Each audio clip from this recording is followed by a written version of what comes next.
I did want to make a comment about the ritual of cleansing in chapter 14 before we get very far. I mentioned what it meant, but I want to make sure that you caught it because it is of some significance. It's chapter 14 and verse 1. Yahweh said to Moses, "This shall be the law of the leper for the day of his cleansing." Again, leper, what do we mean by leper? Someone with a contagious disease. Yeah. Any contagious disease, really. He should be brought to the priest, and the priest shall go out of the camp, and the priest shall make an examination. Then the leprous disease... Oh, I have to interrupt myself here and make a comment. So the people who went to the college church this morning, I have to say that there is no comparison between biblical preaching and preaching that wanders all over the lot. I have to say that qualitatively, this morning's sermon was so far above what we often hear that it was incomparable. Why we don't have preachers who preach regularly from the Scripture, I don't know. But Dr. Davis did a superb job of preaching from the Scripture to our situation. That was a classic example of what biblical preaching is or should be. Getting back. The priest goes out of the camp, and the priest shall make an examination. Then, if the leprous disease is healed in the leper, the priest shall command them to take for him who is to be cleansed 2 living clean birds. Now, one's going to be killed, and the other is going to be set free, and that has to do with the outcome of the disease. The person has been faced with death. Okay?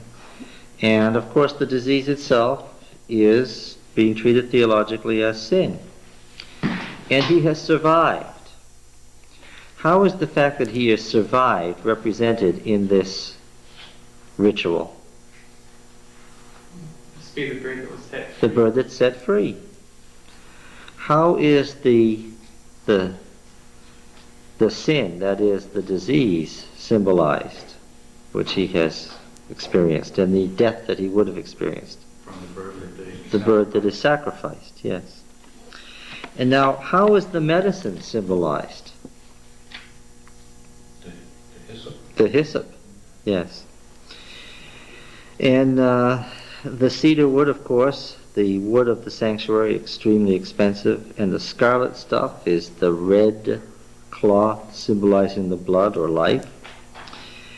Okay, so they take the 2 birds, the cedar wood, scarlet, and hyssop. The priest shall command them to kill one of the birds in an earthen vessel over running water.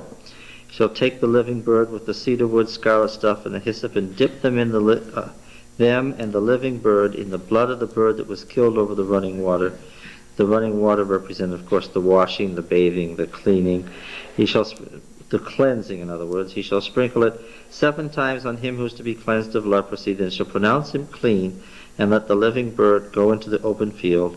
He who is to be cleansed shall wash his clothes, and shave off all his hair, and bathe himself in water, and he shall be clean.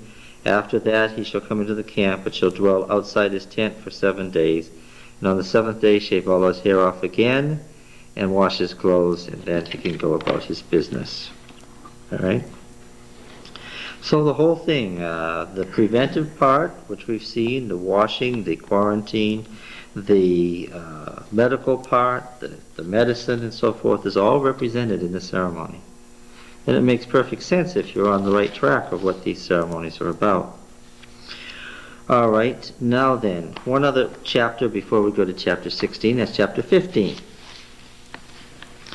And again, this part of the Bible is just plain weird to most Protestants.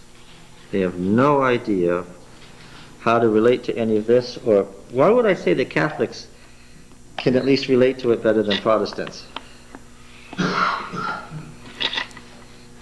Catholics find this section of the Bible less objectionable than Protestants. Why? Used to ritual. Yeah, they're used to ritual. Now, of course, both Catholicism and Protestantism is making this a mere ceremony. And that's exactly what we're saying it isn't, right? The ceremony is based entirely on the moral conception of disease and health. Right? And really what we're talking about is medicine. But it's theological medicine. It's medicine not viewed from a humanistic point of view, but medicine as theology. Okay. Now, what title should we put over chapter 15?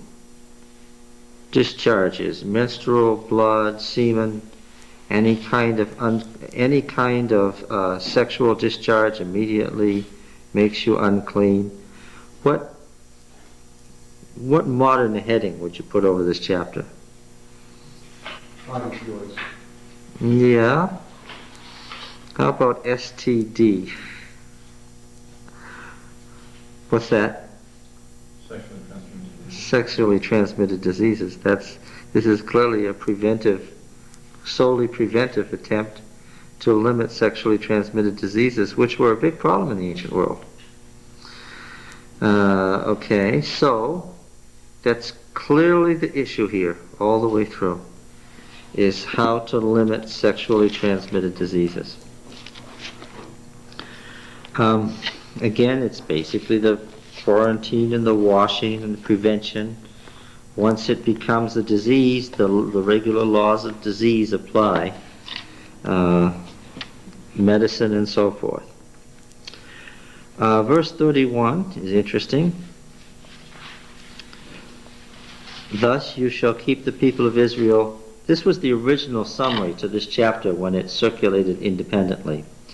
Thus you shall keep the people of Israel separate from their uncleanness, lest they die in their uncleanness by defiling my tabernacle that is in their midst. And that was the summary. Why is there a second summary? Well, because the whole section has been edited together to give us this. Here's an editorial. 2 endings here. That's so often we have the indication of the editing of the book just by seeing 2 beginnings, 2 endings to sections. Here we go. This is the law, this is a summary now, for him who has a discharge, for him who has an emission of semen, becoming unclean thereby, also for her who is sick with her impurity, that is, for anyone, male or female, who has a discharge, and for the man who lies with a woman who is unclean. 2 endings. Now, chapter 16 has to have a separate beginning. There is now an editorial beginning that originally didn't exist. Yahweh spoke to Moses after the death of the 2 sons of Aaron when they drew near to Yahweh and died. And Yahweh said to Moses, quote, tell Aaron your brother. Why did we have to have all that? Because what happened here was that chapters 11 to 15 got inserted from the Holiness Code. I know where even in the Holiness Code Leviticus 11 was. It was in what is now chapter 20. How do I know that? Because the old ending to Leviticus 11 is still there in chapter 20, where there's not one word about clean and unclean animals. But what do we find in verse 22? We have a whole long theological summary about clean and unclean animals when there's not one word about clean and unclean animals in the Holiness Code. Suddenly it just appears, this summary. Why? When they took the chapter, making a bridge to chapter 12, they couldn't use that summary, so they left it where it was. Getting back to chapter 16, is anybody lost about what I'm talking about? You remember what I said before? They created this manual of purification, chapters 11 to 16, as a unit because they wanted to talk about the whole subject of purification, leading up to, of course, the ultimate in cleansing, which is what? The cleansing of the sanctuary itself. Yes. Now, of course, this is the mythic view of the world. Leviticus has gotten so edited, it has been so long in construction, and the motivation clauses have been added to so much, that by the time you get to Leviticus 16, you have forgotten what the original motivation of the cleansing of the sanctuary was all about. Let's remind ourselves now from Exodus, which jumps right over Leviticus and goes to Numbers, right? The narrative that's in Exodus runs on to Numbers. Leviticus is a total insertion of other stuff. Let's remind ourselves now what the theology was of having a sanctuary in the first place. Why did they have a sanctuary? What was the purpose of the sanctuary originally?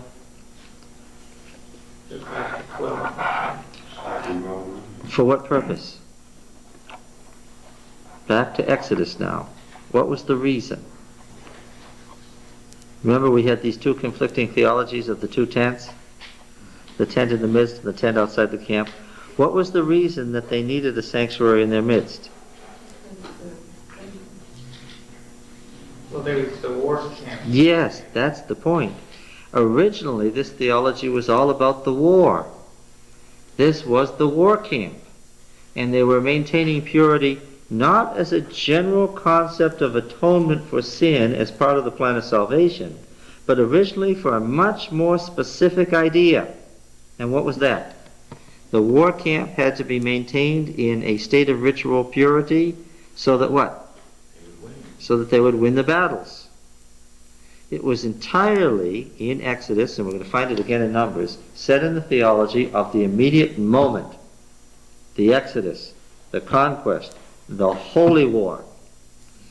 Now, by the time we read Leviticus, how much about holy war have we been reading? We haven't heard a thing about holy war, and we haven't gotten any sense of anything that's temporary. What kind of an idea about the temple and its system do you get by reading Leviticus? Again and again, it's nothing temporary for the moment. What is it? Permanent. Forever. Yeah, what does it say over and over? This is a perpetual statute forever among all your generations. And the temporary moment in the idea of holy war has disappeared. When I say disappeared, I mean because of the passing of time. So that Leviticus 16 is no longer in the setting of ritual purity that we first heard about the cleansing of the sanctuary in Exodus. That's all right. I mean, theology develops. That's fine. Here, instead, it has become part of the concept of Israel's salvation. All right. Now then, let's see what it says here. Tell Aaron your brother not to come at all times into the most holy place within the veil, before the ransom place. Let's use the term kaper. Kaper is in the cognate languages, in Ugaritic and Akkadian, means ransom. So let's use the concept of ransom, which is an excellent idea it's one of the major words for propitiation, used also in the New Testament, ransom.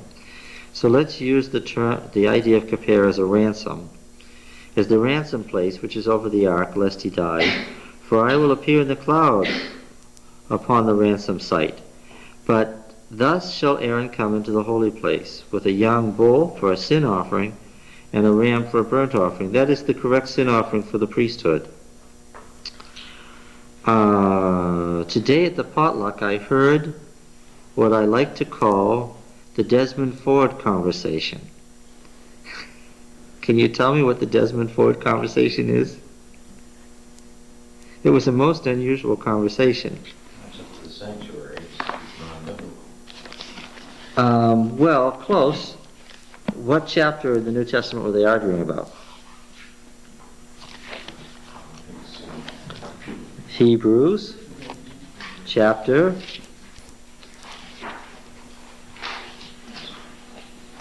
9.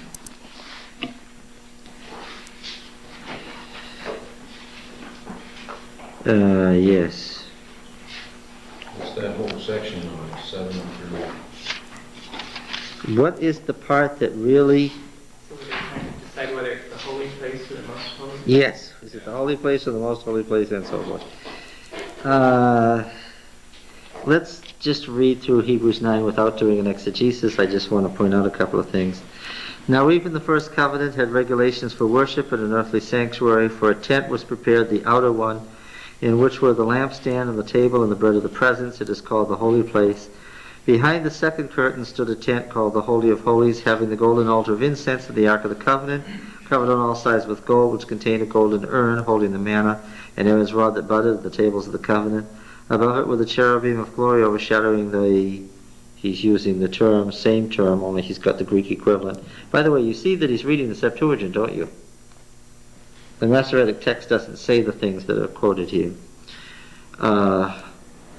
Mercy seat. Of these things we cannot now speak in detail. These preparations having thus been made, the priests go continually into the outer tent, performing their ritual duties, but into the second only the high priest goes, and he but once a year, and not without taking blood, which he offers for himself and for the errors of the people.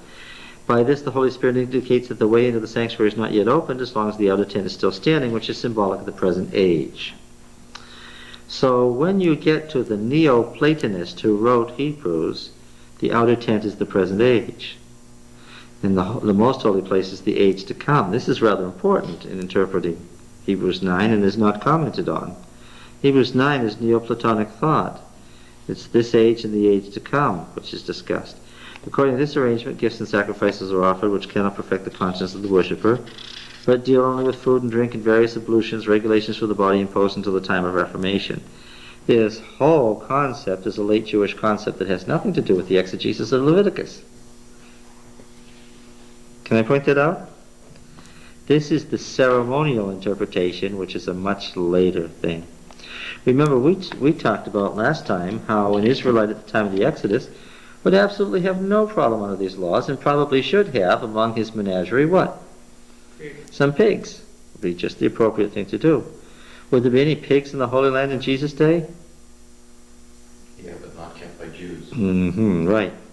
In fact, it was in the parable, wasn't it a sign of the son's absolute and utterly despicable state that he had to go to a far country and keep the pigs? And didn't the Jews rejoice when they heard that Jesus had done what to the Gadarenes in Decapolis? Had run their pigs over the cliff. Yes. Because to be anywhere near a pig was to be in ritual defilement. A totally different concept. Nothing to do with Leviticus. I think the important thing here is that you've got to understand that when you do an exegesis of the Bible, you don't just impose Leviticus upon Leviticus, the book of Hebrews. Why? You can't. The book of Hebrews isn't talking about Leviticus. What is it talking about? It's talking about the late Jewish interpretation of Leviticus, which is a whole different matter. Okay? So you don't do that. Yes, in verse 11, but when Christ appeared as a high priest of the good things that have come, then through the greater and more perfect tent, not made with hands, that is, not of this creation, he entered once for all into the holy place, taking not the blood of goats and calves, but his own blood, thus securing an eternal redemption. And when I say the Desmond Ford conversation, where in that verse arises the trouble that has Adventists giving each other ulcers? What phrase? Once for all into the whole. Verse 12, he entered once for all. Yeah, and so if he went once for all, then what about 1844? It's utterly irrelevant to either Leviticus or Daniel. And that's why you don't take that verse out of Isaiah that says here a little, there a little, and use it as a basis for proof texting your way through the Bible, making all verses equivalent, because they're not. What you do is you do an exegesis of each separate part of the Bible, finding out what it meant. And indeed, that what it meant is tricky, because here in Leviticus we see that the Day of Atonement meant one thing at the time of Exodus and a different thing at the time of the monarchy. Okay? It was a development of the idea. All right, once you know that the entering into the holy place, that the holy place is this age and the most holy place is the age to come, you're so far off into Neoplatonism that you shouldn't even comment on this chapter until you know something about Neoplatonic ideas. All right? So it was interesting to listen to the two brethren discussing 1844 and Hebrews 9. Yes? No, I'm just saying, we have the same trouble with the Bible that the Jews in Jesus' day had, only more so. It was already an ancient book whose origins were lost to them. That's right. In real historical terms. It's like reading the Iliad and the Odyssey and not understanding what he's talking about, because How can I possibly say, or how can you possibly say, that being 20 centuries further on from Jesus' day, that we don't know what the Old Testament, that we know more about what the Old Testament meant than they knew? How can you say that? We're 20 centuries further away from. We do, because of archaeology. That's right. That's the key. But, you stand there and you say, I wonder what people, if the world lasted that long, 1,000 years from now, would make of Das Kapital. What would they make of a book like that? Yeah, I mean, we're kind of in the same. Exactly. The reality is, ironic though it is, we can look at what the Jews in Jesus' day thought about Leviticus, and we have to interpret, when we do an exegesis of, say, Jesus' comments in Matthew, what do we have to know? We have to know what the Jews in Jesus' day thought of Leviticus, otherwise we can't do an exegesis of what Jesus said about it. But all the while we're doing that, we can also say what? Their idea about Leviticus, what? Was not correct. It was simply a traditional development.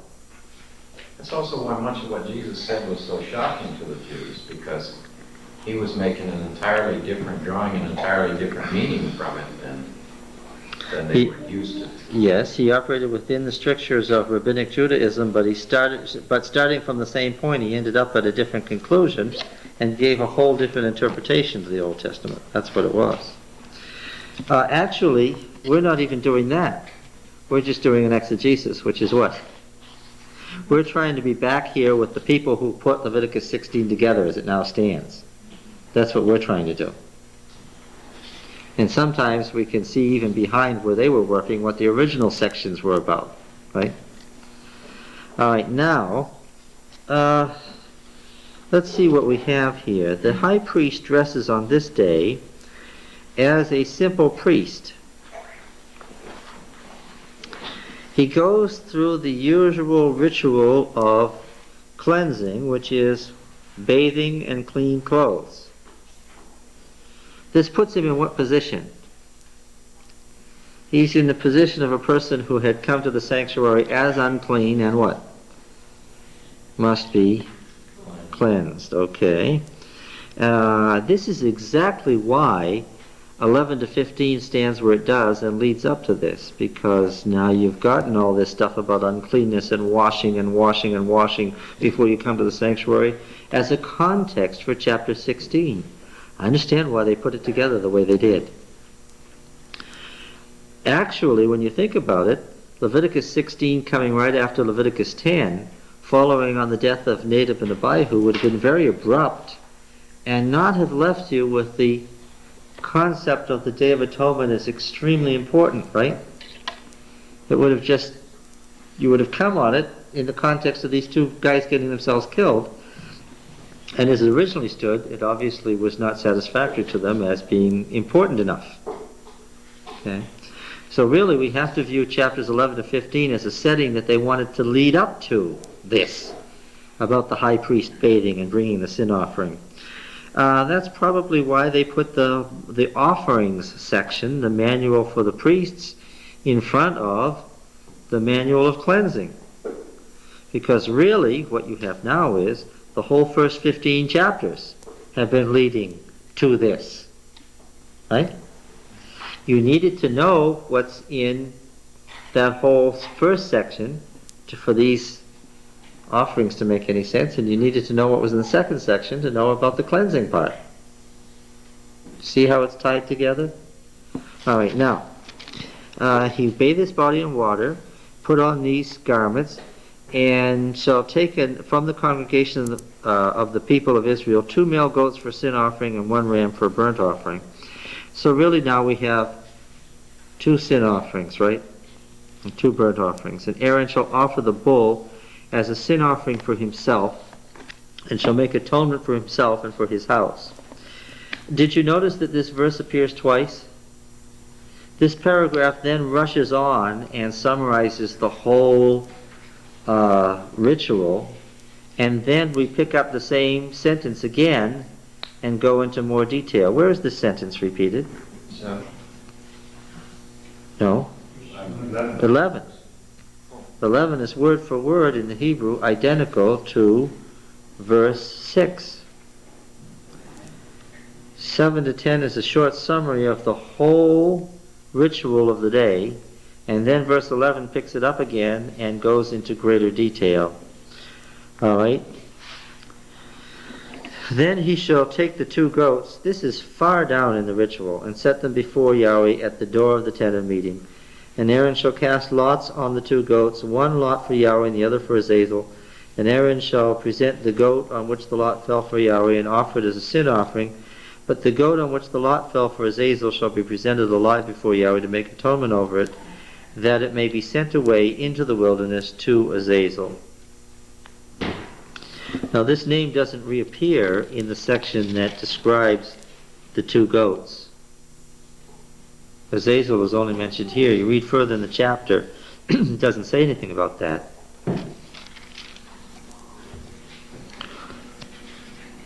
OZ is the word for goat. So it's also the word for strength or power. I wonder how they extracted the word power from a goat. Well, has anybody here kept goats or seen goats?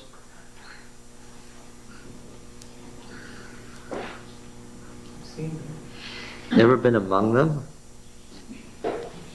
Ever been in the middle of a bunch of goats? No? Oh, see, there's the problem. What, Don? They're always biting.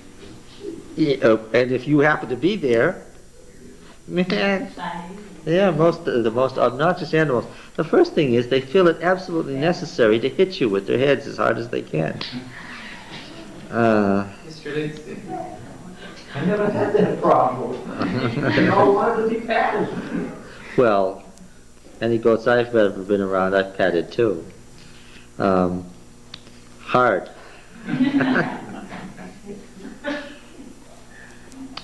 You see a lot of cylinder seals with goats standing up, with the tree of life in the center. It was a symbol of life, power. So, the goat to Azazel could mean the goat for life. It could mean the goat of goats, meaning the great goat. Or it could be that Azazel is a name for the chief demon, because it seems to be paralleled to Yahweh. A goat for Yahweh and a goat for Azazel. Okay. Well, I want to come back to that. I don't want to treat that now. I want to get down to where the goats are treated. Verse 11. Picking it up in more detail now, repeating verse 7, 6. Aaron shall present the bull as a sin offering for himself, and shall make atonement for himself and his house. He shall kill the bull as a sin offering for himself, take a censer full of coals of fire from the altar before Yahweh, and 2 handfuls of sweet incense beaten small. Beaten small on this occasion so that what? It will burn quickly and smoothly. Yes, and produce a lot of incense. And he shall bring it within the veil and put the incense on the fire before Yahweh, that is that the cloud of the incense may cover the ransom site, which is over the testimony. And you know that testimony is a very late phrase for the law, right? The ark of the testimony. What was it originally? The ark of the covenant. The covenant made at Sinai, and later it became the ark of the testimony, where God's testifying against Israel. It's a later phrase, right? Lest he die. And he shall take some of the blood of the bull and sprinkle it with his finger in front of the mercy seat, and before the mercy seat he shall sprinkle the blood with his finger 7 times. Why was this done on the 10th day of the 7th month? First of all, the 7th month was the beginning of the year in ancient times, right? Now, let's run this by again. They had an agrarian cycle. They had a cereal harvest and they had a fruit harvest in Palestine. And because it was an agrarian cycle, they had 2 7-month periods every year. How do you get 2 7-month periods out of 12? Oh, very simple. Yeah, the 7th month in one is what? Is the first in the other. This resulted in 2 new years and 2 conclusions, and we'll see that in Leviticus 23. Now, is the new year in the spring or the fall? Well, that depends on where you are and when you are. They really couldn't decide. And what did they do? They had a tendency of going back and forth between one and the other, and they tended to use one as a ritual calendar for religion and the other as a political calendar for daily life. And if you really ever want to get yourself fully clear on this and give yourself a headache at the same time, you should read Dr. Thiele's The Mysterious Numbers of the Hebrew Kings. You can actually understand the book if you read it very, very slowly. And yes, it all makes sense if you take it line by line. But the simple part is there were 2 new years, and originally in ancient times, the time of the Exodus, they had a new year in the spring, right? Because that was the Passover. And then what? They got to Palestine, and what?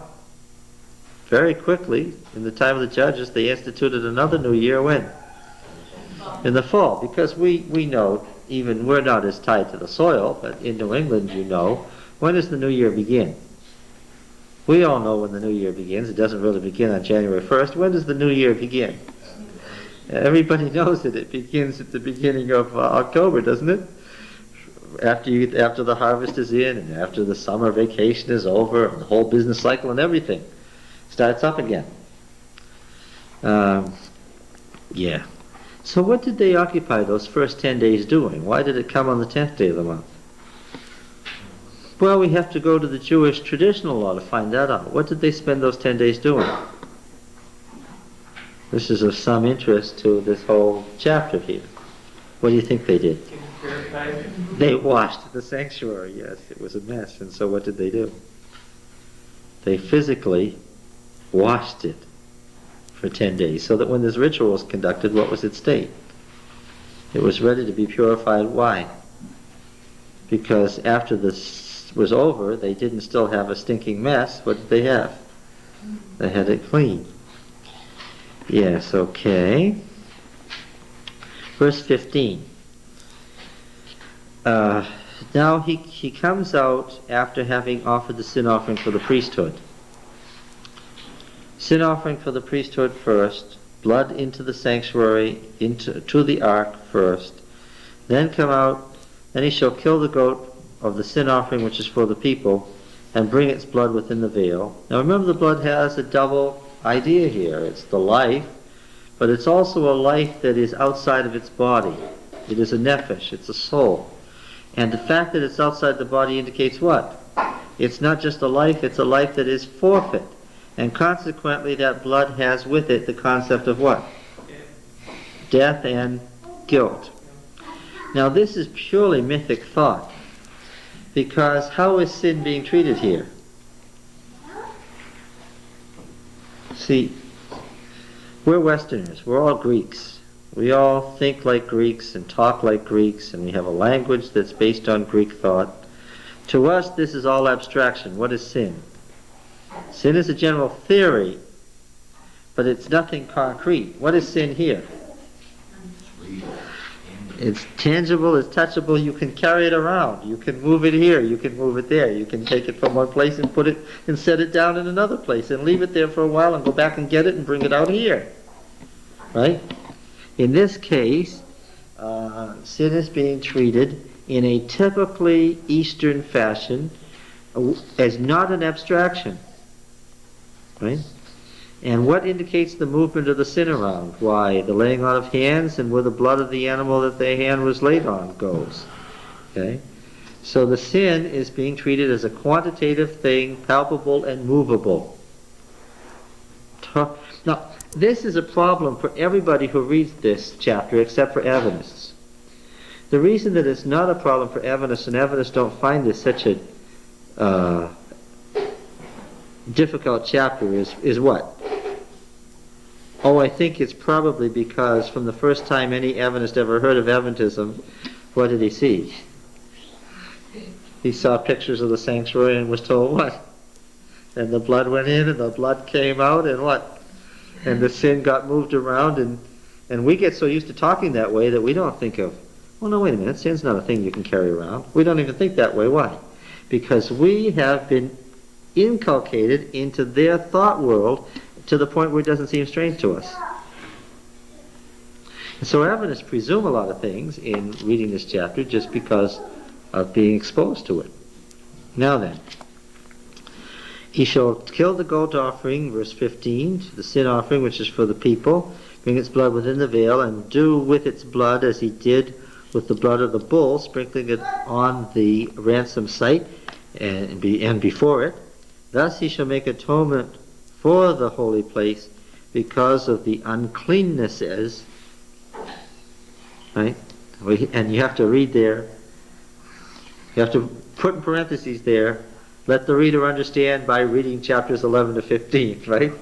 They've given us a theological background for that. Because of the uncleannesses of the people of Israel and because of their transgressions and sins. Two words, one of which has to do with rebellion and the other of which has to do with just the concept of wickedness. One concept of sin in the Old Testament is rebellion. And so he shall do for the tent of meeting which abides with them in the midst of their uncleannesses. Didn't you say before these other sacrifices weren't for the rebellious kind of sin that were ignorant? Yeah, and it's interesting that this word has not appeared in chapters 1 through 10, and yet it appears here. That's certainly a difference in theology between the manual for priests, and they didn't originate the same moment, you understand. And it's very interesting that the word appears here in chapter 16. All right, verse 17. There shall be no man in the tent of meeting when he enters to make atonement. Why would that be said? Well, they're building a concept of what the ritual is like. Would there ever be anybody else other than the high priest inside the sanctuary? Well, yeah, there could be. Who could be in there? The cleaning crew, yes. The people from that one of the three Levitical families whose business it was to be in there. Or, on occasion, any one of the regular priests. Okay, this is a special ceremony. No man in the tent of meeting when he enters to make atonement in the holy place until he comes out and has made atonement for himself and for the house and for all the assembly of Israel. Then he should go out to the altar, which is before Yahweh, and make atonement for it. Take some of the blood of the bull and the blood of the goat together and put it on the horns of the altar round about. Sprinkle some of the blood upon it with his finger 7 times and cleanse it and hallow it from the uncleanness of the people of Israel. So now we've got the most holy place and the holy place being the golden altar of incense, and of course now the outer court is cleansed. And when he has made an end of atoning for the holy place and the tent of meeting and the altar, he shall present the live goat, and Aaron shall lay both his hands on the head of the live goat. This is of some significance now. It says lay his hand. Here it says lay both his hands, obviously indicating the importance and solemnity of this. On the head of the live goat, and confess over him all the iniquities of the people of Israel, all their transgressions, all their sins. There's that list again of 3 different synonymous words, each one emphasizing something slightly differently. And he shall put them on the head of the goat and send him away into the wilderness by the hand of a man who is in readiness. Some say by the hand of a man who's fit.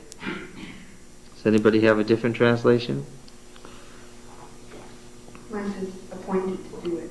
Okay. The goat shall bear all their iniquities upon him to a solitary land, and he shall let the goat go in the wilderness. Okay. Now you'll notice in this description of the events, what's missing? Any mention of what? What? The goat that didn't kill. No. What's missing here? Dramatically so. I mentioned it earlier. In this paragraph, we don't have anything about sending the goat out to Azazel. Yeah. Essentially, we have two descriptions of the Day of Atonement, a short one and a long one. And the short one says, send this goat to Azazel. And the long one says, send him into a solitary land and let him go. Those aren't exactly the same thing. Can you tell? What's the implication of the one and the other? How are they slightly different? One has a destination, the other one. Well, one's into the wilderness, yes. Implication of wilderness, that it would die out there, or just something else? Yeah, well, you see, that's a problem. Because in the second description, going into the wilderness really means going away from Israel, right?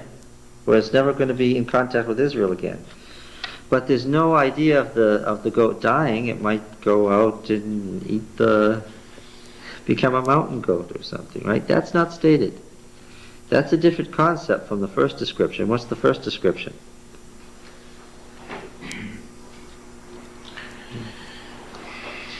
The goat is going away to Azazel, who the name might mean the goat of goats, which wouldn't be that far off, because in the ancient world, in 15th century terms, who was the goat of goats in the wilderness? Now we've got to go to Canaanite mythology. Who was the great goat that lived out in the wilderness? Oh, the king of demons. Yeah. The first is a more mythic description, and the goat is going to a particular, one for Yahweh, one for Azazel, send it off to Azazel. The first description is sending the live goat out to the demons, to the king of demons, who deserves to get Israel's sin. And the second is just that the sin is going away from Israel. Which is the earlier and which is the later description?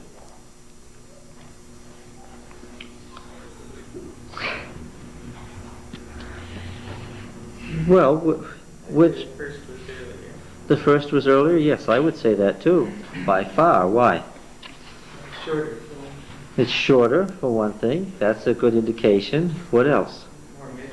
It's more mythic, yes. Once they got into Canaan, they tended to take away the mythic elements. Why? They couldn't leave those mythic elements in place. Why?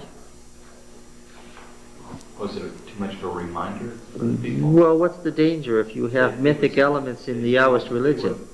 Bring them back into their daily life? They'd be like the people that they were. It's too much like the Canaanites, right? Too many Canaanite ideas, and pretty soon, what's the religion of Yahweh like? And this actually happened, and we're going to see that it's specifically commented on. What was the danger? That they ended up sacrificing to the hairy ones in the wilderness. That's the next chapter. The demons in the wilderness. Only they said they were sacrificing to Yahweh. And they started thinking of Yahweh as what? As one of the Canaanite gods. Okay? So that they tended to remove the mythic elements. Yeah. Then in verse 26, what does it say in Hebrew? Because in Revised Standard it does go back to Azazel. Well, we haven't, yes, And in these others, but in Revised Standard. That's right. Does it do it in the Hebrew? Yes. Yes, it is. But I'm not that far yet. Okay. When we get to the same part in the description here, He isn't sending him out to Azazel. Why?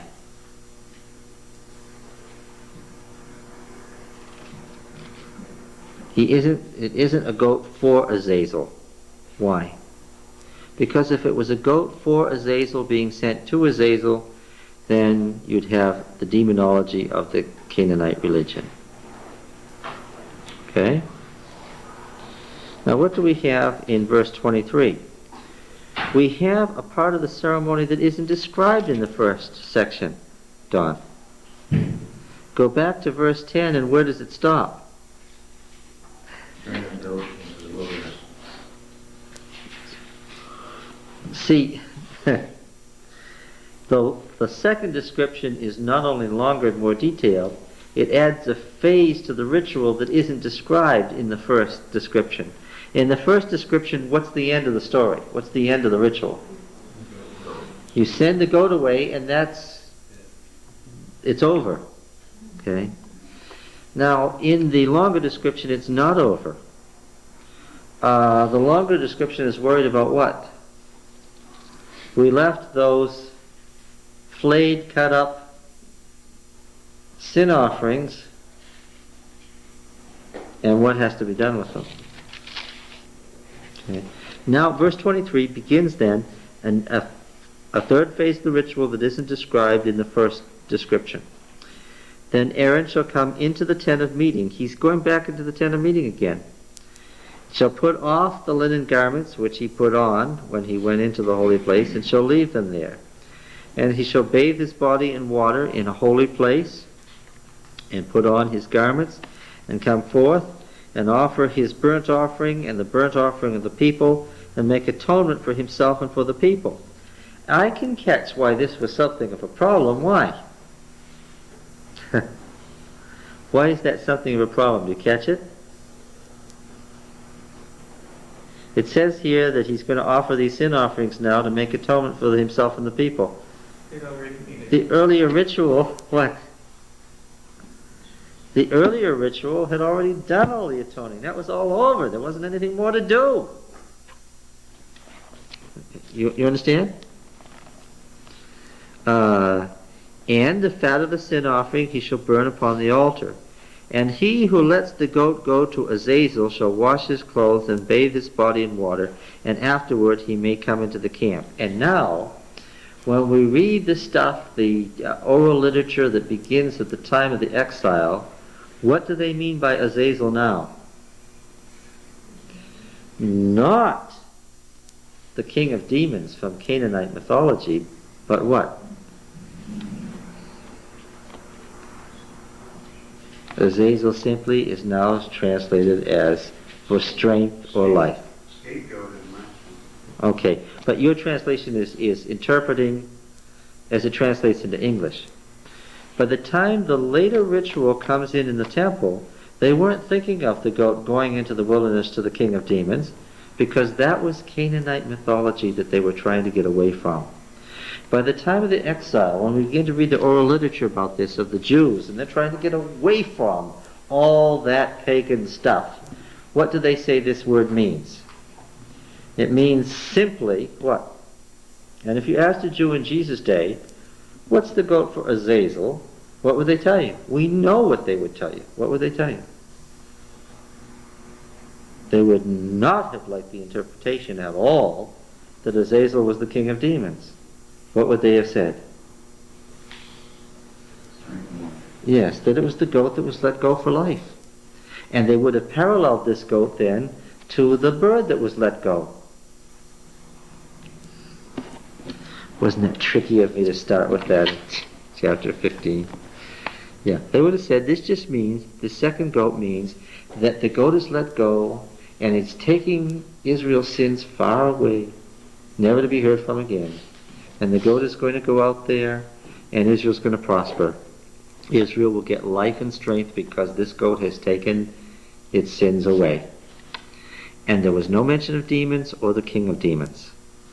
And the suggestion to the rabbis in Jesus' day that this was about a goat going to the king of demons would have driven them to distraction. In fact, They specifically comment on it and say that is not what it means. Okay? So that by the time they have introduced this latter part of the ritual, there's no hint of any king of demons here. Now what am I dealing with? I'm dealing with an exegesis where we have more than one phase of a chapter. We have the development of a ritual. Now, exegetically, in its earliest phase, what would I tell you this means? Without any question, what does it mean in its earlier phase? In its earlier phase, as described up to verse 10, what did this mean? There's no question. I don't have any question about it. It's a goat for Azazel, and it's sent to Azazel. One goat is for Yahweh, the other is for Azazel, and it's to go to Azazel. What does it mean? One goes to God, the other goes to the demons. Yep, one goes to God, and the other goes to the king of demons.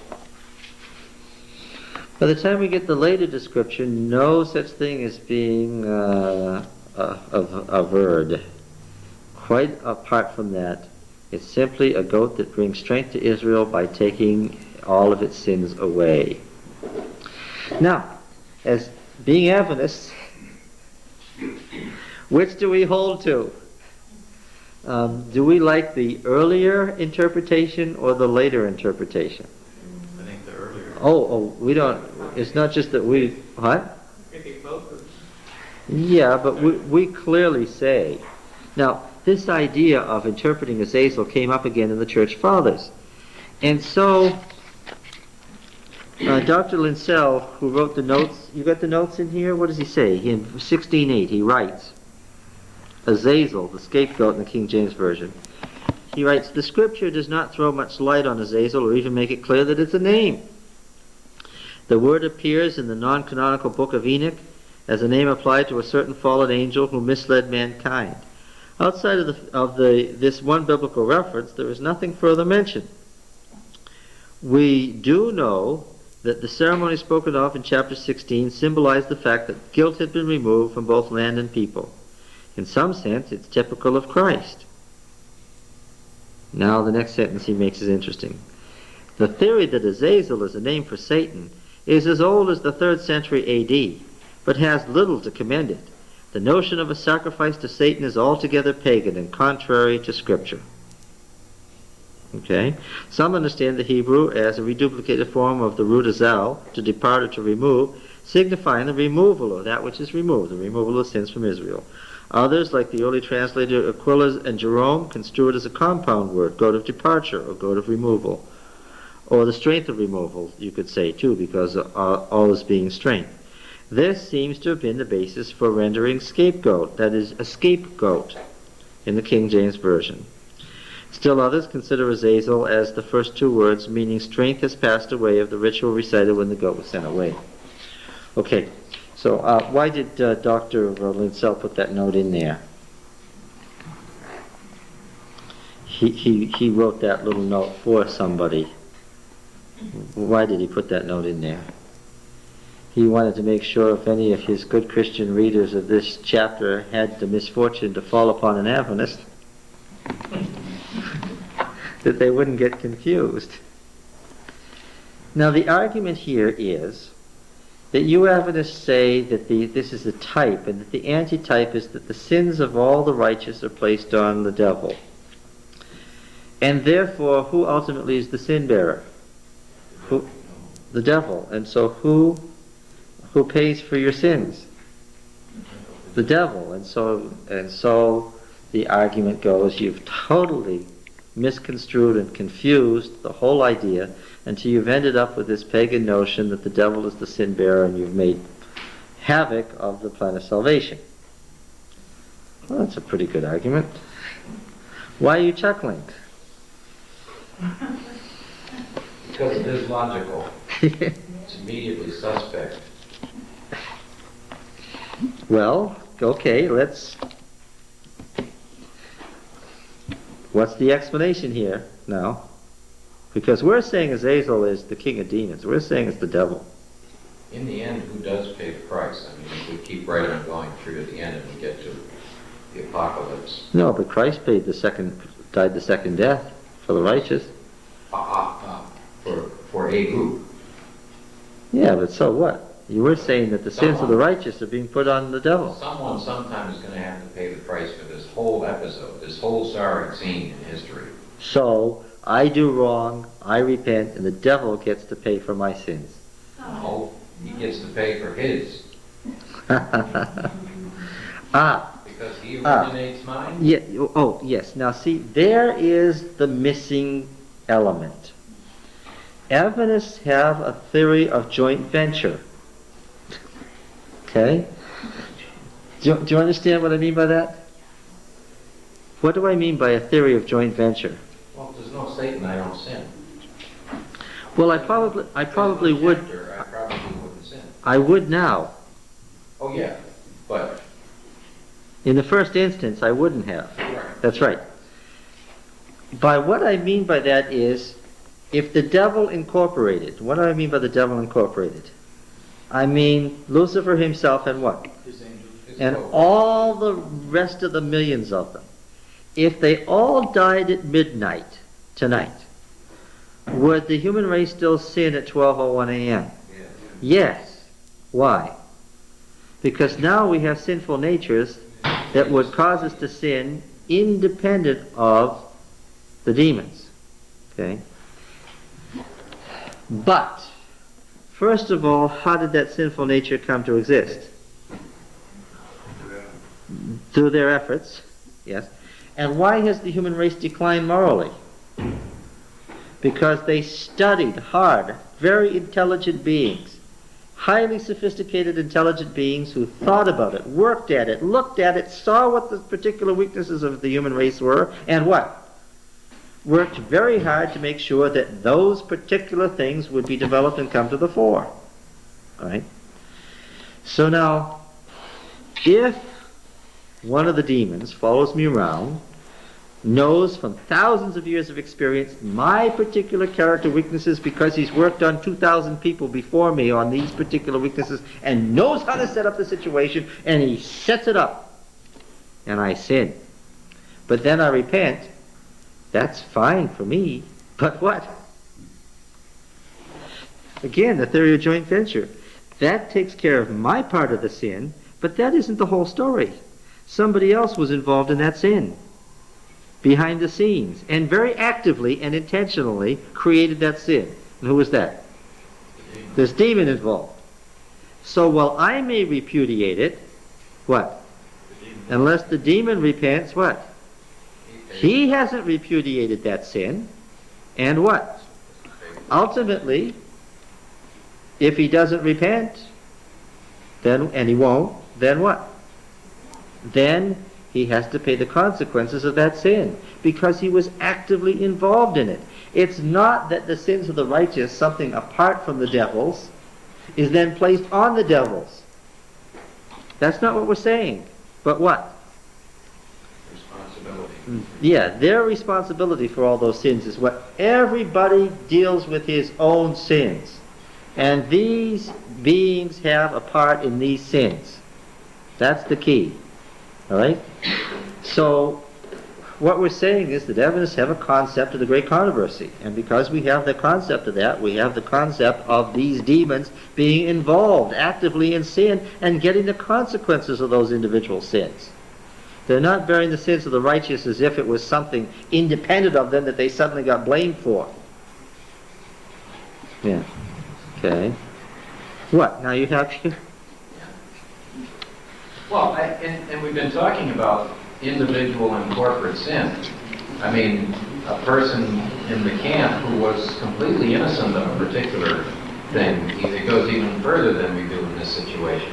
A person who's completely innocent of a particular problem can still be held guilty as part of the corporation. Yes, So that's right. the corporate sin thing shouldn't cause problems. I don't understand why it causes. Well, because of this mis-summarizing the Adventist position that goes on, that Adventists hold that Lucifer ultimately becomes a sin bearer. You see this everywhere you see a criticism of Adventism in print, you see that. It's not what Ellen White said. You go back, you read Great Controversy, you read what she said. She says very explicitly, for their part in the sins of the righteous, that's a different thing than saying the sins of the righteous, and it makes perfect sense. So yes, we are indeed holding to the old Canaanite theory that Azazel was the king of demons, and that God was sending the sins out to Azazel and saying, here, they're all yours now. Israel has repudiated them, but you haven't, so here they are. Right? And then, yes, then the rabbis cleaned this up, I understand. They demythologized it. They got rid of all that concept of Azazel. But then the church fathers dragged it back in again. And then it was treated after the 3rd century as a heresy. And it was gone for a long time until Adventism revived it and said what? Not a heresy, that's what it meant. And exegetically, I'm saying that's exactly what it meant. Now let's finish this up. Are you saying you have to have the inspired word of Ellen White to understand this? No, it's interesting. That's exactly what I'm not saying. What I'm saying is that you can find out, yes, I understand why the rabbis cleaned it up. But I also understand that when I go back to Ugaritic literature, and I go back to the ancient Canaanite religions, and I look at what did folks believe in the 15th century at the time of the Exodus, quite apart from Ellen White, what do I find out? And yes, I'm glad you made it explicit that way, because that's what I'm trying to say, and have tried to say from day one in this class, and that's what? The question that I've had in my mind is, can you do an exegesis of the Bible, and come out with Adventism without what? Except as an occasional time to club somebody over the head to make them see that what I'm saying is obviously so. What have I studiously avoided doing very deliberately in this class?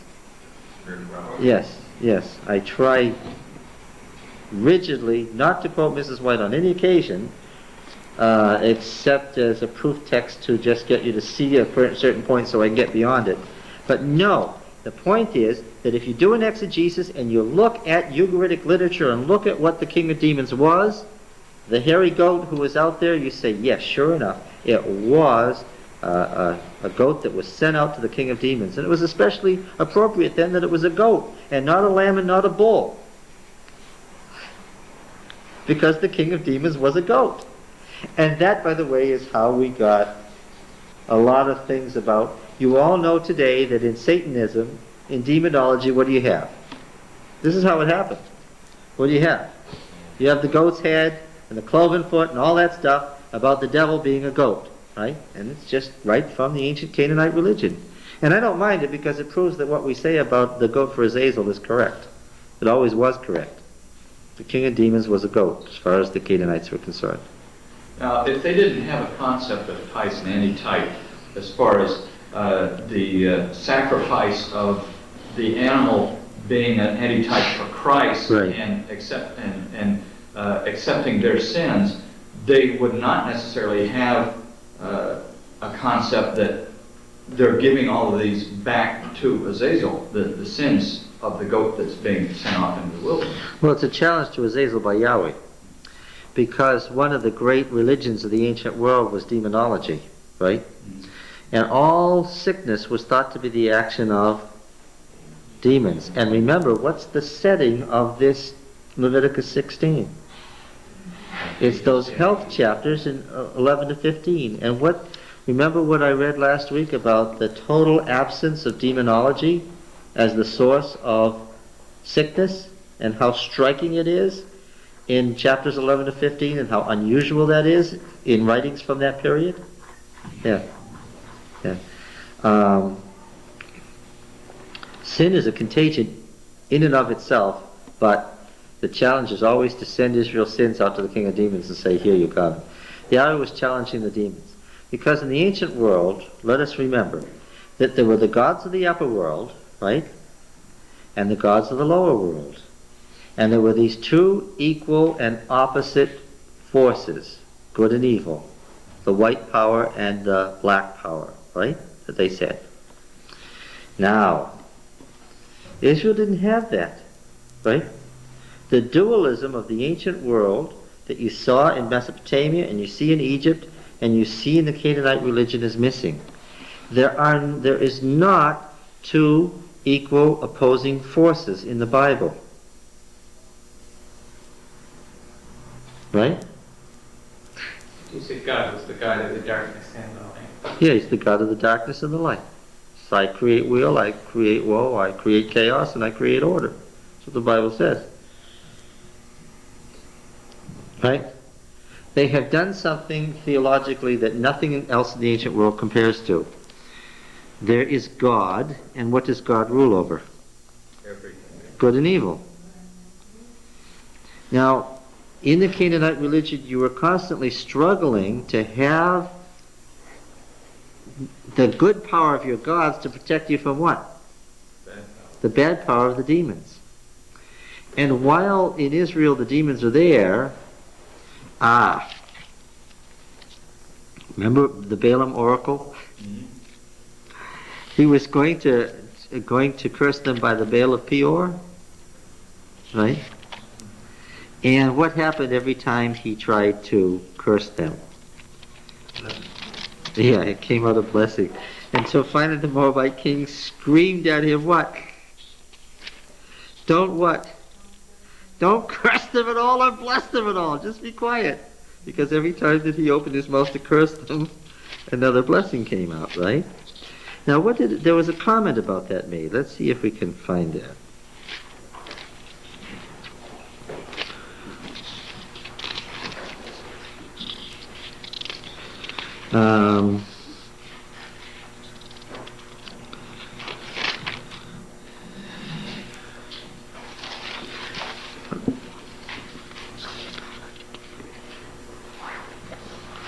In the 22 of what chapter?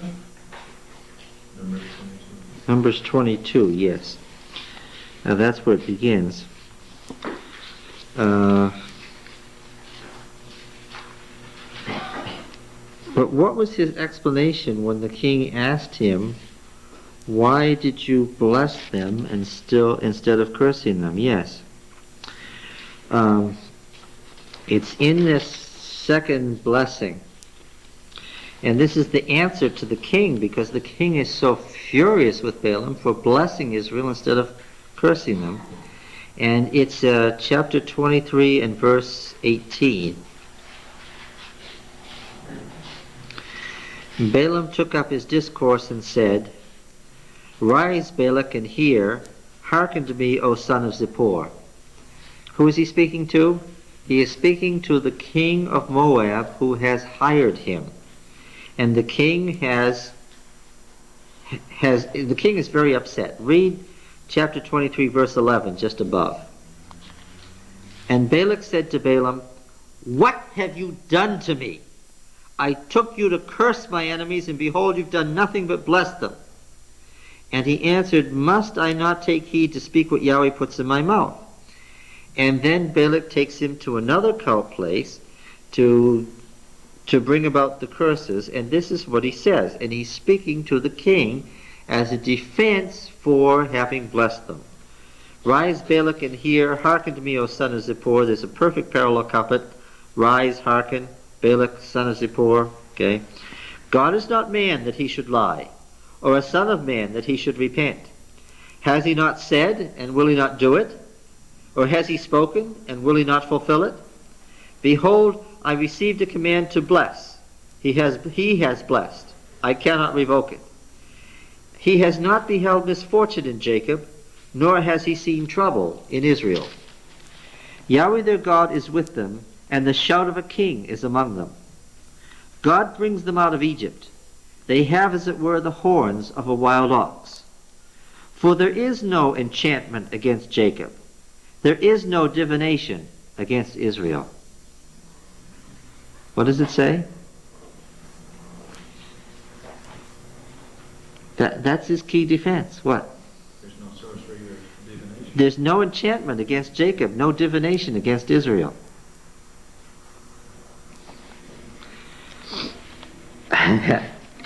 By the black arts, through demonology and Satanism, it would not be possible to cripple the church.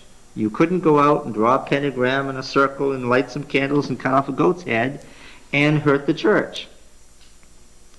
Ultimately, the king figured that out. What's the way to hurt God's people? Get them to sin. So he figured out, yes, they have to do it themselves. They have to repudiate God and sin, right? So he gave up the attempt through demonology to curse them, because he found out that what? Demonology could not stop Israel. Now, what kind of a people was this where the black arts didn't work against them? Why did the black arts not work against them? Because Yahweh what?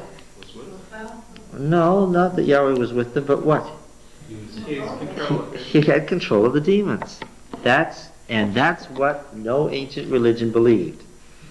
So that it was not two independent powers, good and evil, struggling against each other. It was what? There's not great monsters in the underworld independent of Yahweh. What? Genesis 1. The great monsters what? Were made by God. This, of course, led to all sorts of theological questions that are still with us today. If God is in absolute and total control of good and evil, why do we have evil and suffering? That's for the book of Job and 2nd Isaiah. We'll come to that later. The point is that, difficult though it might be, the Bible teaches God is in absolute control of good and evil. Total control, that nothing can happen apart from his absolute control. That's what divine sovereignty is all about. Now then, in that sense then, the cleansing of the sanctuary, yes, not being typology and not... In Leviticus 16, are there sins gone conditionally, or are there sins gone? Gone. They're gone. Yeah. Yeah, there's no contingency here. It's only when we get to the book of Hebrews that this becomes contingent, and we're not going to talk about Hebrews for a while yet, and we got to do Neoplatonism. Okay, now... Their mythology was so different from the ancient world, too. Again, it's not two kings at war. It's a subordinate in rebellion. That's a very different concept in the ancient world. Yep. It's not two evenly matched independent powers constantly struggling where, as with the Mesopotamians or with the Egyptians, your constant struggle was to bring harmony between what? Between good and evil, light and darkness. If you could just obtain the perfect balance, what the Egyptians called Ma'at, your life would be successful. If you could balance the gods of the upper world against the gods of the underworld, life would go well. And so the human race's whole business was to, through ritual and appeasement, to get the two powers to negate each other. Yeah. And there wasn't any of that in Israel. Now then, let's see. So we have a summary here. Oh, yes. So he finishes the sin offering, and then, verse 27, the bull for the sin offering and the goat for the sin offering, whose blood was brought in to make atonement in the holy place, shall be carried forth outside the camp. Their skin and their flesh and their dung shall be burned with fire, and he who burns them shall wash his clothes and bathe his body in water, and afterward he may come into the camp. And it shall be a statute to you forever, that in the 7th month, on the 10th day of the month, this is a summary, by the way. Do you recognize this as a summary? In the 7th month, on the 10th day of the month, you shall afflict yourselves. What does afflict mean? What did I say afflict mean? It's defined elsewhere. What is it? Yes. It's prayer, self-examination, fasting, no food. You shall afflict yourselves and do no work, either the native or the stranger who sojourns among you. For on this day shall atonement or ransom be made for you to cleanse you from all your sins. You shall be clean before Yahweh. It is a Sabbath of solemn rest to you, and you shall afflict yourselves. It is a statute forever. And the priest who is anointed and consecrated as priest in his father's place shall make atonement wearing the holy linen garments. He shall make atonement for the sanctuary. He shall make atonement for the tent of meeting and for the altar. That's interesting. They're just piling up phrases of different periods. Sanctuary, mikdash, tent of meeting, ohel moed. He shall make atonement for the priests and for all the people of the assembly. All right, now we've got another conclusion. And this shall be an everlasting statute for you, that atonement may be made for the people of Israel once in the year because of all their sins. We got the original ending, we've got an editorial ending, and now we've got a third conclusion. And Moses did as Yahweh commanded him. What's that about? Oh, that's because having separated it from chapter 10, they had to write a second introduction, and the introduction was, Yahweh spoke to Moses after the death of the two sons of Aaron, when they drew near before Yahweh and died, and Aaron said to Moses, and Yahweh said to Moses, tell Aaron your brother the following, : da-da. And then, so finally he ends up by saying what? And Moses did it. That's right, this was all a report of Moses to Aaron, right? So here we have three conclusions. When you see three conclusions, what do you know? Yes, and that person is called an editor. Yes. And there ends the first half of the book.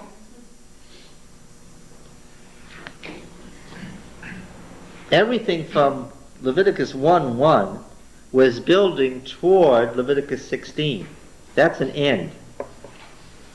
Okay. It is theologically arranged so that that's the pinnacle, that's the end. What we're going to start on now is the code. Questions or comments? Yes. Jumping the gun a little bit, I was reading a little bit further on in Leviticus, and in Leviticus 21 it seemed to mention for the first time about some stuff being the food of your God or something like that. We haven't talked about any of these sacrifices as being That's food. That's a totally different concept about it being the food. Yeah, I think we'll probably make it today. What is this section? How have we called this section here, beginning in chapter 17:1? The Holiness Code, because of its concern for maintaining holiness in the presence of a holy God. It's a much more highly developed code than the prior code in Exodus. And it begins right away with this law that we already looked at in connection with chapter 11, this astonishing law that says what? The blood law, the law of blood. It begins with the law of blood. If any man of the house of Israel kills an ox or a lamb or a goat in the camp, or kills it outside the camp, and does not bring it to the door of the tent of meeting to offer it as a gift before Yahweh, before the tabernacle of Yahweh, blood guilt shall be imputed to that man. He has shed blood, and that man shall be annihilated from his people. This astonishing law that says what? To kill an animal is what? Murder. Is murder, for which you will be annihilated. Leaving only sacrifices is the only allowable death of an animal. This is to the end that the people of Israel may bring the sacrifices which they slay in the open field, that they may bring them to Yahweh, to the priest at the door of the tent of meeting, to slay them as sacrifices of peace offerings to Yahweh. Why peace offerings to Yahweh? Because those were the only sacrifices which a man could eat, the meat. The priest shall sprinkle the blood on the altar of Yahweh at the door of the tent of meeting, and burn the fat for a pleasing odor to Yahweh. So they shall no more slay their sacrifices for the hairy ones, the goats, that is the demons, after whom they play the harlot. So clearly this law was in the context of a time when Israel was In the land of Egypt. sacrificing to demons. Yeah. Well, the Egyptians didn't sacrifice to demons. They had their various gods. Who sacrificed to demons? The Canaanites. So this is a time when Israel has started to adopt the Canaanite religion, and it is forbidding that. All right. After whom they play the harlot, this shall be a statute forever to them throughout their generations. Okay, we talked before about how this didn't last very long, this attempt to make Israel a vegetarian nation. And you shall say to them, any man of the house of Israel or the stranger that sojourn among them, who offers a burnt offering or sacrifice, and does not bring it, this is including the strangers, not of their religion, and does not bring it to the door of the tent of meeting to sacrifice it to Yahweh, that man shall be annihilated. So, could a Canaanite whom they had conquered offer a sacrifice in the open field to his God quietly in one of his groves? No. Absolutely no. And if it was discovered that that had been done, then what? Person was to be killed immediately. That's an absolute no. Verse 10, if any man of the house of Israel, the strangers that sojourn among them, eats any blood, and again we comment on eating blood, meaning eating what? Eating meat. I will set my face against that person who eats blood, and will cut him off from among his people. For the life of the flesh is in the blood, and I have given it for you on the altar to make atonement for your souls. For it is the blood that makes atonement by reason of the life. Therefore I have said to the people of Israel, no person among you shall eat blood, neither shall any stranger who sojourns among you eat blood. Any man of the people of Israel, or of the strangers that sojourn among them, who takes in hunting any beast or bird that may be eaten, shall pour out its blood and cover it with dust. For the life of every creature is the blood of it. Therefore I have said to the people of Israel, you shall not eat the blood of any creature, for the life of every creature is its blood. Whoever eats it shall be annihilated. And every person that eats whatever dies of itself or is torn by beasts, whether he is native or sojourner, shall wash his clothes and bathe himself in water, and be unclean until the evening, and he shall be clean. But if he doesn't wash them or bathe his flesh, he shall bear iniquity. Okay? So the first law in the code is the law of blood. Turning next, well, no, let's not turn next. So was there a distinction between hunting wild animals? Oh, sure. If you went after a deer, yes, what did you have to do? You weren't going to bring it to the sanctuary to offer it as a sacrifice. It wasn't an allowed. But what would you have to do? Bring the blood out. You still have to kosher it. But it wasn't considered a crime. No, it wasn't considered a crime because it was only the domestic animals that represented Israel. Was there much meat eating at this time, or was it so much of a pain that nobody did it? Well, we're talking about the period of the early judges. We don't really know the answer to that.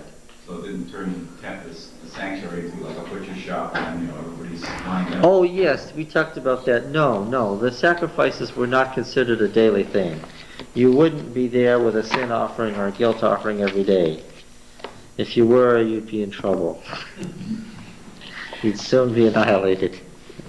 We only need to read the book of Numbers to find that out. Right? What is chapter 18 about? Chapter 18 is the ordering of family relationships. What is that again?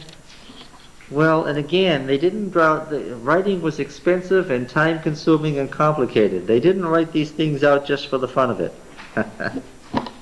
If, they said, don't have sexual relations with your father's wife, don't have sexual relations with your daughter-in-law, don't have sexual relations with your sister-in-law or your aunt, or your half-sister, what did it indicate? That was going on. Oh, yes. Yeah.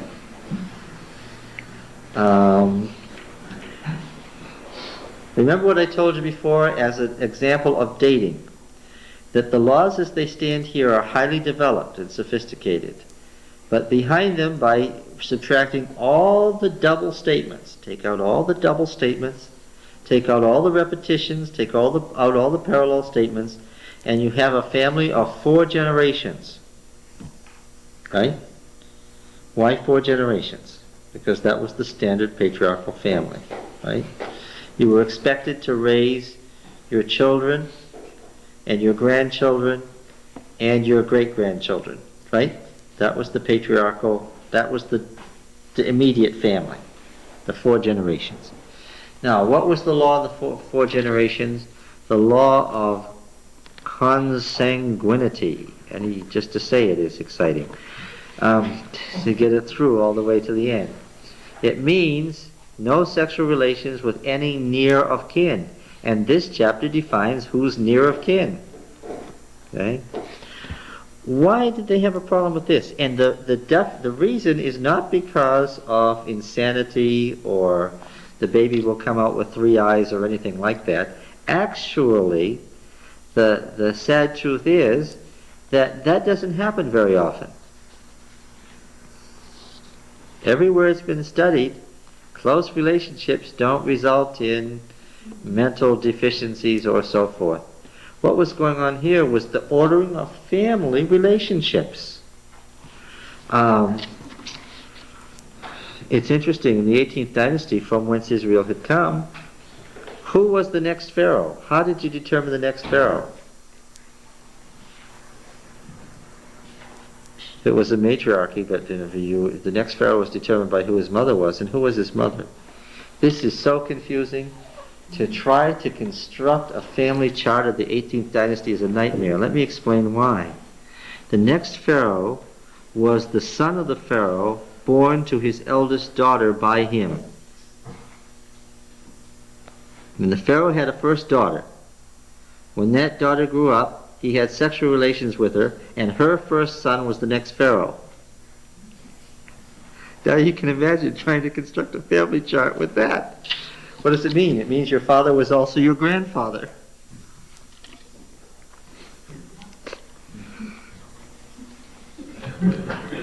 What? Yes. Yes, that's right.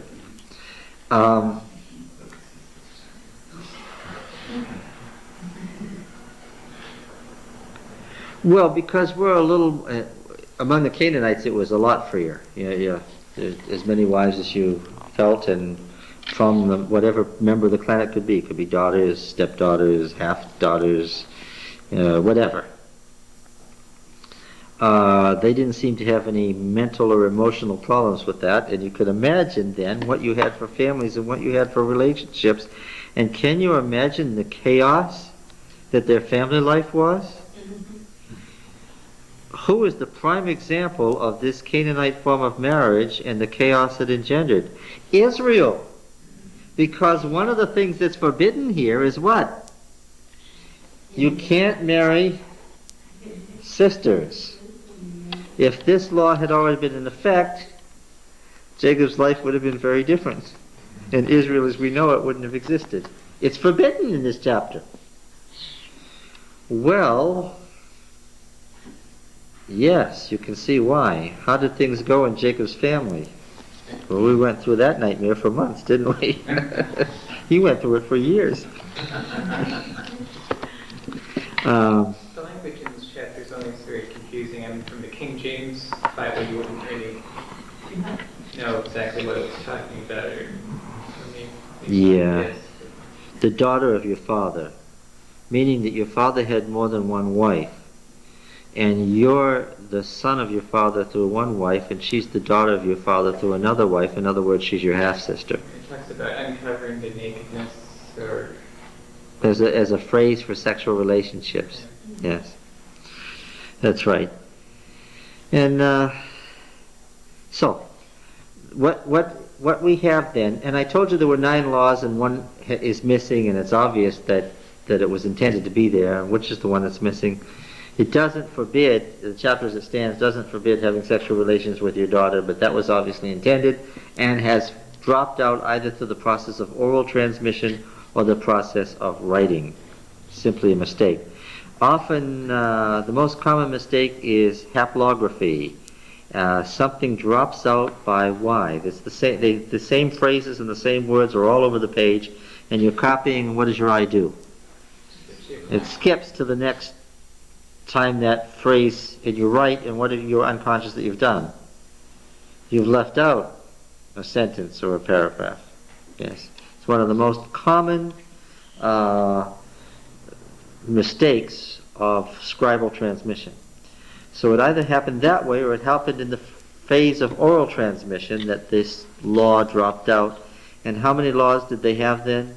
What did they have? 10. We've seen a number of places where there were decalogues set up in the Sinai Covenant where there were 10 laws in the wilderness period, and these 10 laws illustrated the whole thing. Okay? And what you have here then is not the 10 laws from the wilderness period, coming from the time of Moses, but what? The development of that. Why did they develop those laws?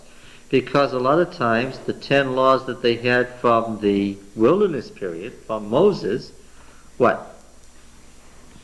Didn't cover all the complications that they found when they settled down in Canaan. There's no question that the laws of nomadic society are easier and more straightforward than the laws of a settled society. We have so many different classes and so many cross-cultural problems, right? You never had an argument between the farmer and the shepherd in the wilderness. Why? They weren't, they weren't farmers. When did the argument come?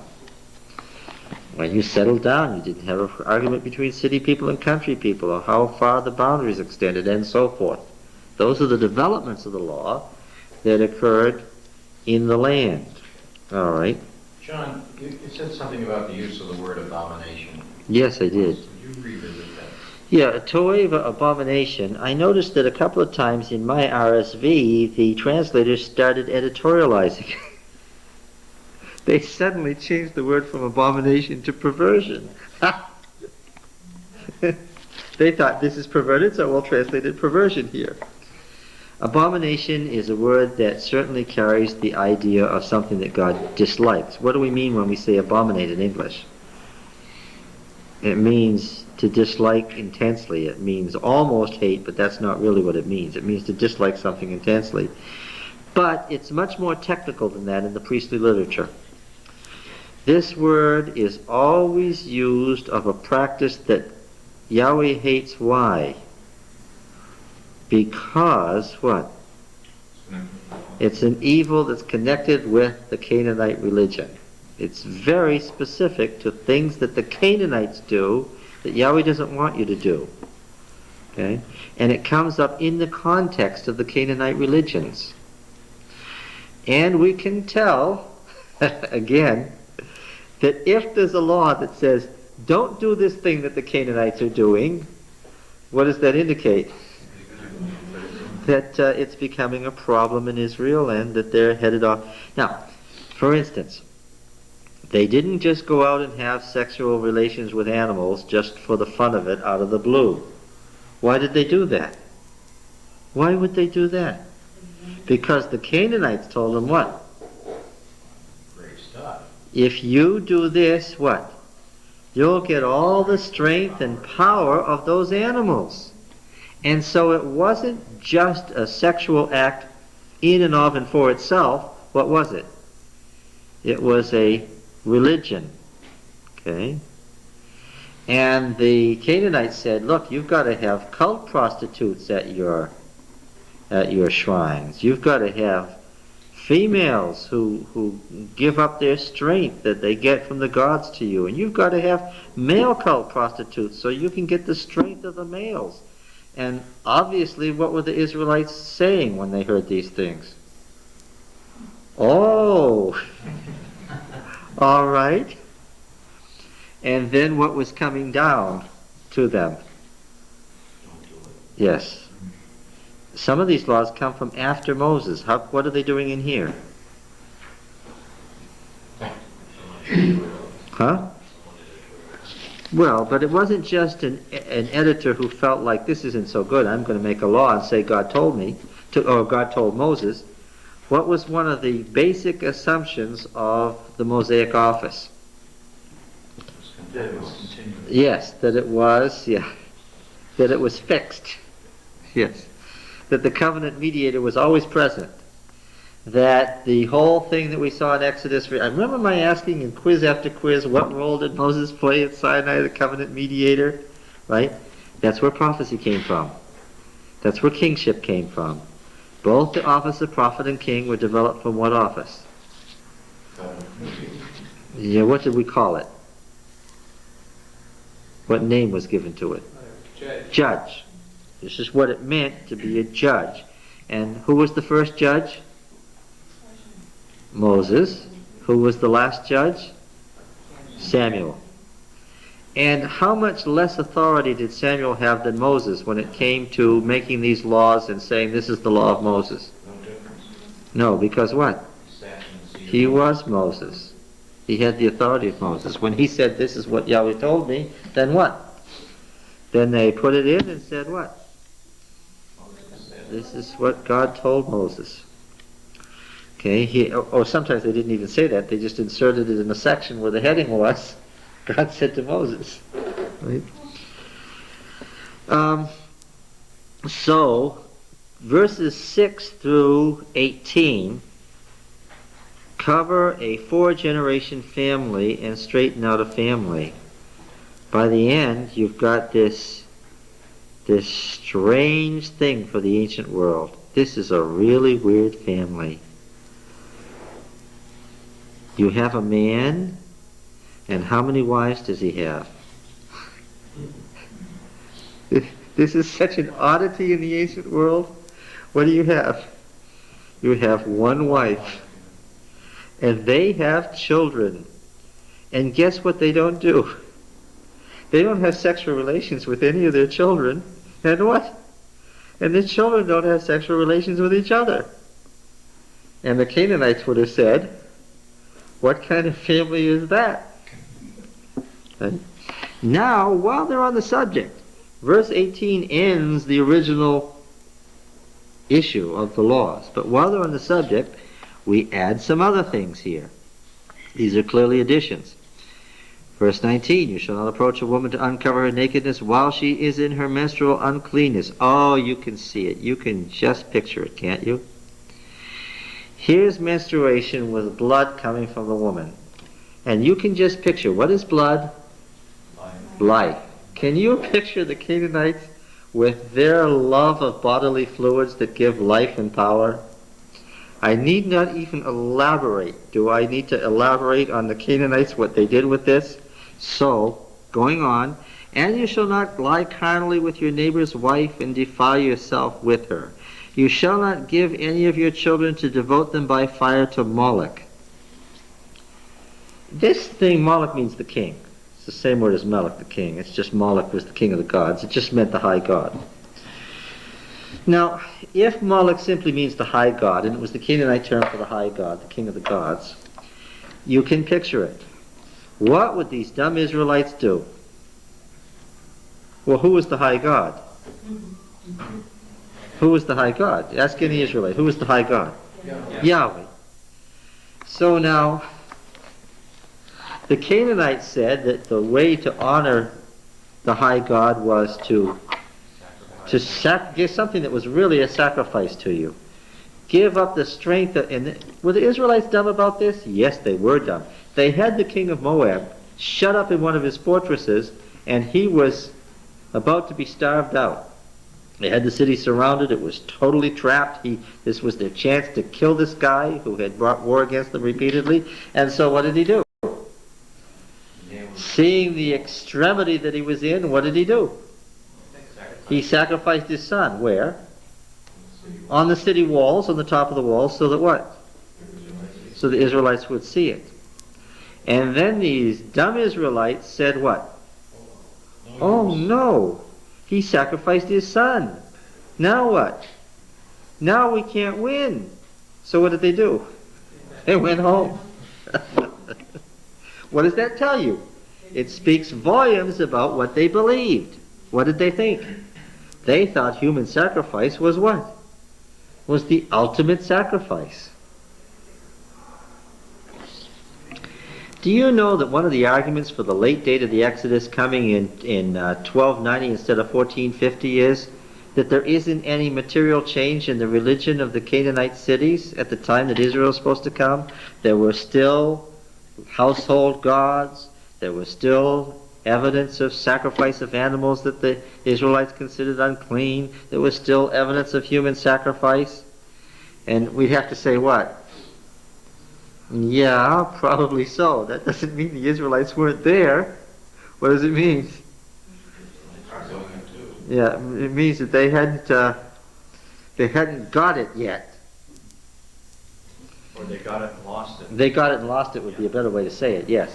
And to say that they got it and lost it, and now it is infuriating because their failure to abide by the truth gives the wrong archaeological impression about the Exodus. Yes, but they're not here to holler at. Now, okay, again, this law isn't here by accident. And so profane the name of your God. I am Yahweh. Oh, it's very clear the way the law is written. Don't sacrifice to Moloch and profane the name of your God. I am Yahweh. What's that? Saying what? Don't sacrifice to me then. Oh, it's incredible. What is this law saying? That there's not to be any more human sacrifice in Israel to Yahweh.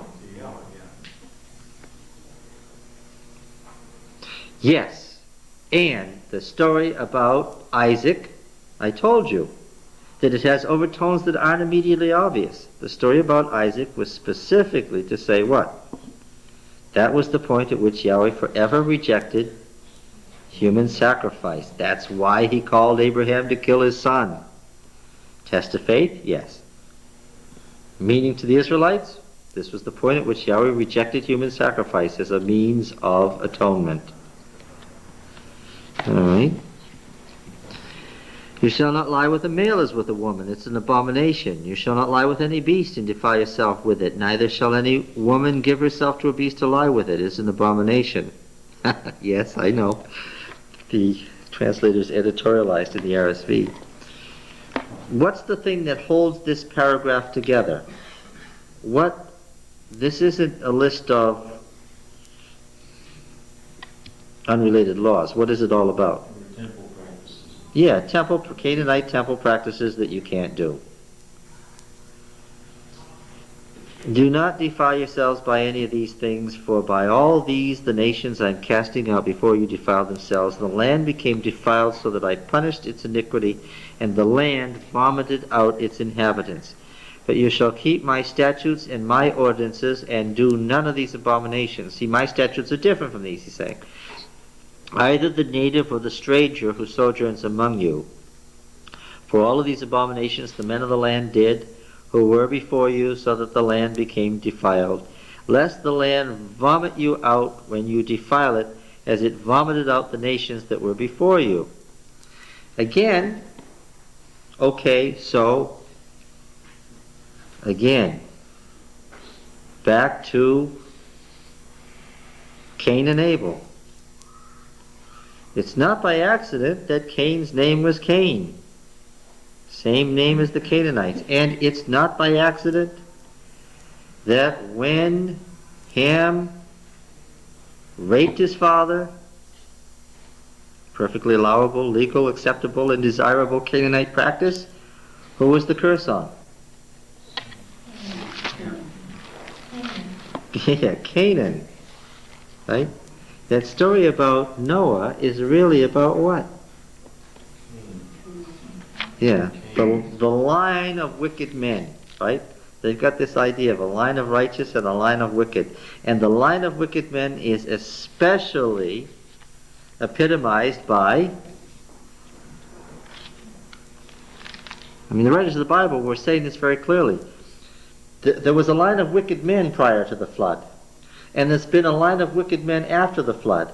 And who especially epitomizes the line of the wicked? It's not the Egyptians, bad though they might be. It's not the Mesopotamians, bad though they might be. It's the Canaanites. And that's why they come in for a special beating in Genesis. Right? Yeah. Because Genesis is a polemic. It's not just a bunch of stories for the fun of it. It's stories told for a reason.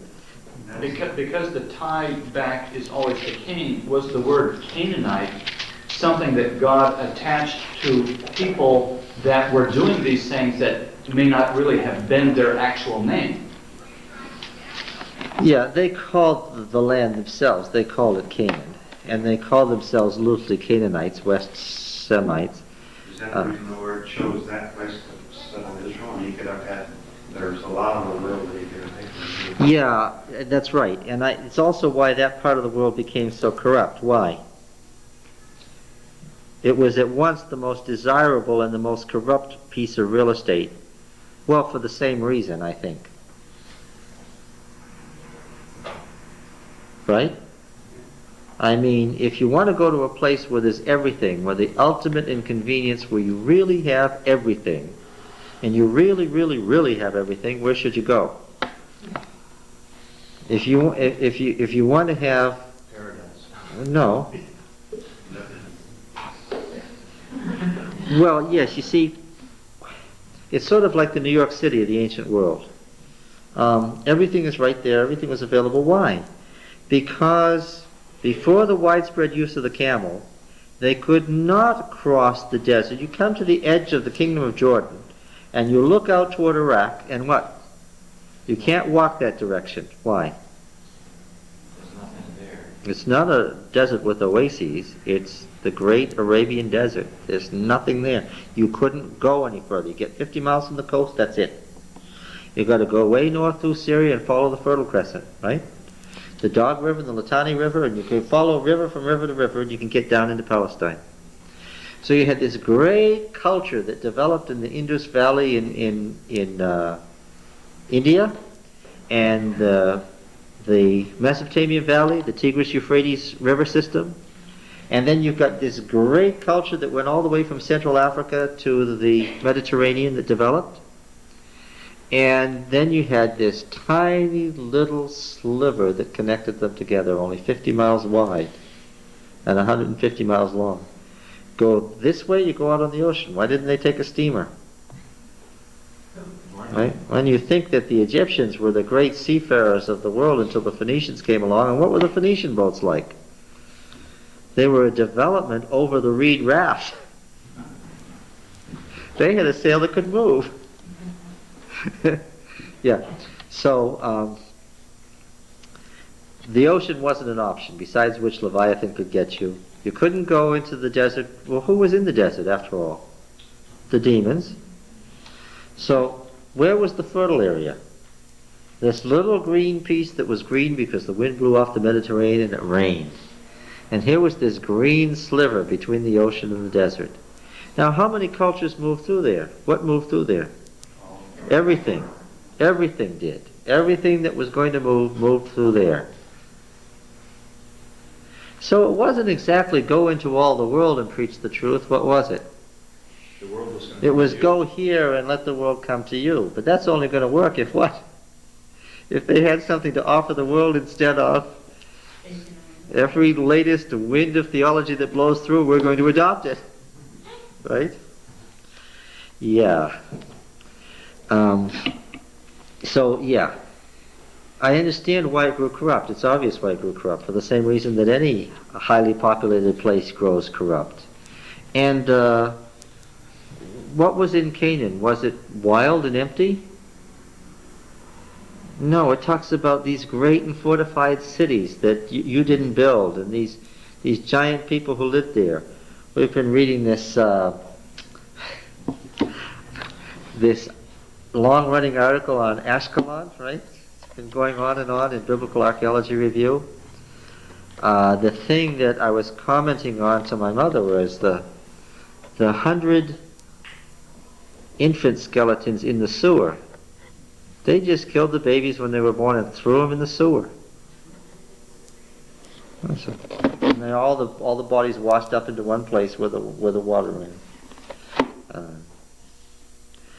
Yeah, so they were cities, and how does Genesis treat cities? Huh? Yeah, cities are the epitome of what went wrong, right? Yeah, and yeah.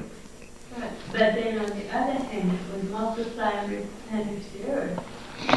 But did it, I just wonder about that in the garden. The ideal originally, and Israel brought it with it from the desert, the idea was what? To be what kind of a people? A tent-dwelling, agrarian people. And what did it become after a couple of centuries? It became an urban city people, and eventually became an empire, a city empire, and it became subject to the ills of the cities. All right, now then, lest the land vomit you out, verse 28. Verse 29, for whoever does any of these abominations, the persons that do them shall be cut off from their people. So keep my charge never to practice any of these abominable customs which were practiced before you, and never to defile yourselves by them. I am Yahweh your God. This is the first intimation of exile, friends. This is the first intimation of exile. It was a shock when the prophet said God's going to war against his own people and send them off the land. Leviticus has a developed theology of exile. We read Leviticus 26, the last covenant curse is what? God made you as a people, He'll unmake you. He'll send you back as slaves to Egypt. You'll end up where you started, only you'll be worse off. He'll unmake you. You won't even be a people anymore. Leviticus has a theology of exile. Exile is the ultimate end of the process. It's the unmaking, the creation of Israel and the uncreation of Israel. And here the idea of the land vomiting out its inhabitants is a warning of exile, right? Okay. Now, the real code, the real core of the code begins in chapter 19. Here's where the real center, the original center, these things that we've been reading have been placed in front of the actual beginning of the code per se. 19:1 is the beginning of the code. And Yahweh said to Moses, "Say to all the congregation of the people of Israel, you shall be holy, for I, Yahweh your God, am holy." That's the beginning. That's the opening statement. That's the great theme of the holiness code. Well, how come the law of blood and all these sexual laws are placed in front of it? Because clearly the editors felt what? They took them out of their original context and put them in front. Why? Well, yes. Why is this up here at the front? Because what? It was considered extremely important, and the first thing when this code was read at the annual feasts, the first thing they wanted you to hear was the law of blood, and the next thing they wanted you to hear was the family law. Telling me what? Again, that is the real problem, and the priests saw it as such, and they were really, really, really concerned that they deal with this problem of eating blood and sacrifices to the demons, and that they deal with all these pagan practices that were happening out there. Somewhere in Israel, throughout this time period, there was a righteous priesthood that was the descendants of Moses and Aaron that what? Were keeping this thing very much alive, right? And not giving up just because they were tending toward these pagan practices constantly. But here's the basic statement. This should have been at 17:1, but this should have been the beginning of the Holiness Code, but it isn't now because other things were more important. All right? So now then, what is the motivating factor? You shall be holy, for I, Yahweh your God, am holy. And then what's the refrain at the end of all these laws? Here's the law. Do X. Why? Because I am Yahweh your God. What's the motivating factor all the way through? You see it in law after law after law. And I told you that we saw it in some of the laws that we read in 11 to 15. I told you they were read out of the Holiness Code, ripped out of their context and put over there for a theological purpose. But now, looking at the code itself, what is the motivating factor? I am Yahweh. Because he's distinct from any other God, because of the kind of God he is, because he is holy. So that the focus is not on Israel or its holiness, but what? God. Because of what God is, and because of his holiness. It's a God-centered law code. It's not there, the motivating factor isn't to get his blessings, and it isn't to make him your God. It's not to attain a standard where he can become their God. What? He has redeemed them, he is their God, and what? Because he is their God and he is holy, what? Now they must come up to that standard. He has already, and again you can see in Leviticus the concept of grace. He has already adopted the unholy people and made them his people. He is their God, and now what? Now they must be holy. All right, I think we will stop there and pick it up 2 weeks from today. Shall we at least leave it at 4:30 till